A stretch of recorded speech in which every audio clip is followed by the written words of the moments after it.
Hello folks, I'm Endymion for the Dork-at-Arms, etc., and I've got a product review. 2 for 1 today. The Purpleheart Armory's arming sword and one of their bucklers.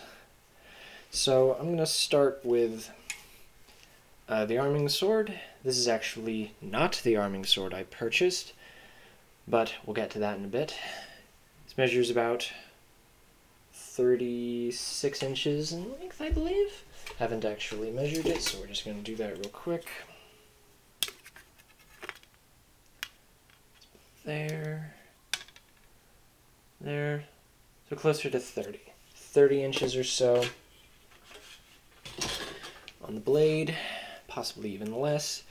It doesn't really flop around, and as you can see, it does have flex to it, but it's not a huge amount of flex. The hilt is pretty long. I can probably do this hand and a half style.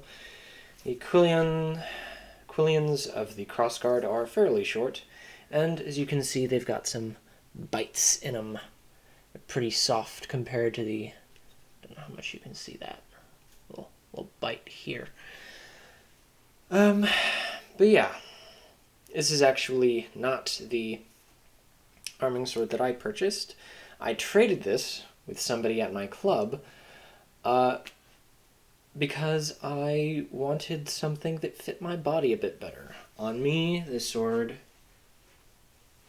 comes up to about my hip,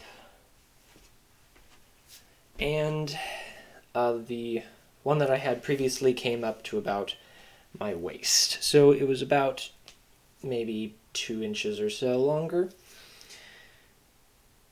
I really like the feel of this arming sword rather than my old one. It feels a lot more nimble, and honestly, I like something that feels nimble, not necessarily light in the hand.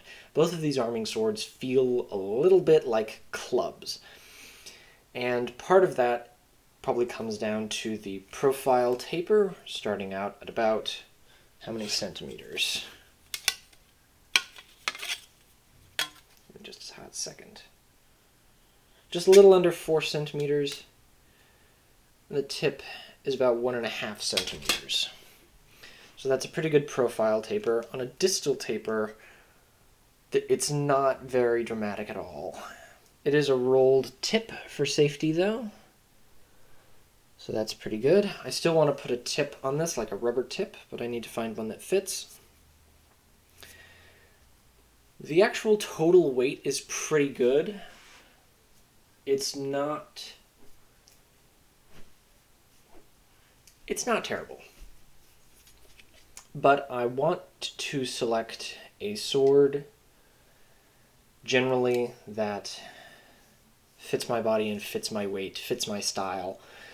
And the style that I usually use my arming sword for is usually MS-133 stuff. Yeah. Which brings us to the buckler. This buckler has been hit enough to where the handle has sort of cocked to one side. The handle is all one piece that's fastened to a single steel base, and then the boss is fastened with some leather onto that steel base. See, the leather has taken some hard hits in its times. Some of these are thrusts. Some of these are a little more brutal than that. Some of these are some rather severe cuts and chops from a heavier arming sword, and I definitely need to clean some rust off of this. But this buckler is pretty damn heavy. This one tires me out quite a bit. So very often when I'm doing this, I'm keeping it out, I'll keep it out, keep it out. Then maybe I'll rest it sort of on the pommel a little bit when we're out of measure. Then maybe if I want to fuck with somebody, I'll go and do a little bit of Destreza, couch this on my hip. Maybe I'll even do some Demezo, even though this is not it's not a Targa like Demezo likes. Maybe I'll do some more Targa Italian stuff. But as a pair, these are both very durable weapons. I would say get the shorter arming sword if you can. If you're taller than me, if you're something like cresting at 6'2", go for their standard length. I don't know if they do anything shorter than their standard without getting like a custom email or something, or a custom order. I'll have to ask the guy about that.